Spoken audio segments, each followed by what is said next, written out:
आतापर्यंत वाटप झालेल्या कुणबी दाखल्यांची श्वेतपत्रिका काढा असं पंकजा मुंडेंनी म्हटलंय।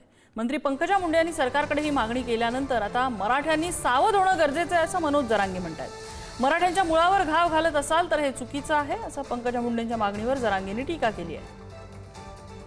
ओबीसी समाजाने मोठं मन दाखवून कुणबीच्या नोंदीच्या संदर्भामध्ये ज्या ऑलरेडी आहेत त्याच्याबद्दल आमचं कुठलंही मत नाही, पण कुठलेही अवैध दाखले दिले जाऊ नये, कुठल्याही प्रकारचे सरसगट दाखले दिले जाऊ नये आणि आतापर्यंत जे दाखले दिले आहेत त्याची श्वेतपत्रिका काढावी, त्या दाखल्यांच्या संदर्भामध्ये पडताळणी करावी, अशा प्रकारची ठाम भूमिका देखील आम्ही घेतलेली आहे।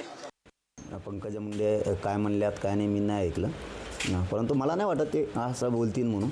आणि जर बोललेच असतील तर मराठ्यांना सावध होणं मग गरजेचं आहे आता की बघा मराठ्यांनो, ज्या माणसांसाठी तुम्ही धरपडे मारता, ज्याचं राजकीय करिअर मोठं होण्यासाठी तुम्ही प्रयत्न करता, तुम्ही मराठा जातीच्या मराठी असूनसुद्धा विरोधात जाता, त्यांच्यासाठी तेच माणसं जर आपल्या लेकराबाळांचे कुणबी प्रमाणपत्र निघालेत आणि त्याच प्रमाणपत्रावर आणि त्याच मराठ्यांच्या गोरगरिबाच्या लेकराच्या मुळावर घाव घालायचं जर ते काम करत असतील तर हे अवघड आहे। मला आणखीनही नाही विश्वास बसत की ते मराठ्यांविषयी बोलले असतील की आपण ज्यांना मोठं करतो तेच आपले लेकरबाळ मोठे होताना त्यांच्या मानेवरती घाव घालतात। म्हणून ही सुद्धा मराठा समाज शुद्धीवर येणं खूप गरजेचं आहे आणि मराठ्यांनी आता रोख ओळखावा आणि जातच वाचवावी।